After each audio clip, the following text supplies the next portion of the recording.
कापणी केलेल्या पिकांचे पंचनामे करून काय करणार? ढेकळांचे पंचनामे करणार का, असं विधान कृषी मंत्री माणिकराव कोकाटे यांनी पाहणी दौऱ्याच्या दरम्यान केलं। अधिकारी उभ्या पिकांचे पंचनामे करत असल्याची तक्रार शेतकऱ्यांना कोकाटे यांच्या समोर केली होती। दरम्यान आपण काय चुकीचं बोललं असं म्हणत कोकाटे आपल्या वक्तव्यावर ठाम आहेत। नुकसानीचे पंचनामे चालू आहे ना, पंचनामे केले त्यांनी। सर, शेतकऱ्यांचं असं म्हणणं आहे की उभ्या पिकांचे पंचनामे केले जात आहे बुवा असं। ज्या हार्वेस्टिंग झालेले त्यांची तर पंचनामे करून काय करणार आहे? ढेकळाचे पंचनामे करायचे का? नाही, कांदे वगैरे ज्या पोळी वावरात कांदे खराब होत चालले वावरात आहेत त्यांचेच पंचनामे होतील। जे घरात आणून ठेवले त्याचे पंचनामे नाही करताय ना, त्याचे पंचनामे करणं अवघड आहे, ते नियमात बसत नाही। जो काढून पडला आहे, शेतात कांदा असेल तर त्याची पंचनामे करते, शेतात जे काही पिकं असतील त्यांचे पंचनामे रीतसर होतील। ज्या शेतकऱ्यांकडे माल आहे त्याला त्याला जीवा लागण्याचं काही कारण नाहीये। ज्या शेतकऱ्यांच्या शेतामध्येच माल नाहीये त्याचे पंचनामे कसे करायचे?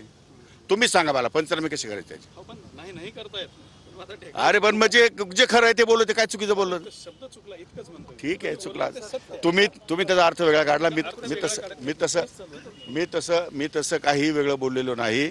जे सत्य आहे तेच बोललोय की जिथे इथं नुकसान झालंय शेतकऱ्यांचं त्यांचे पंचनामे करून त्यांना नुकसान भरपाई देण्याची शासनाने या ठिकाणी मोहीम घेतलेली आहे।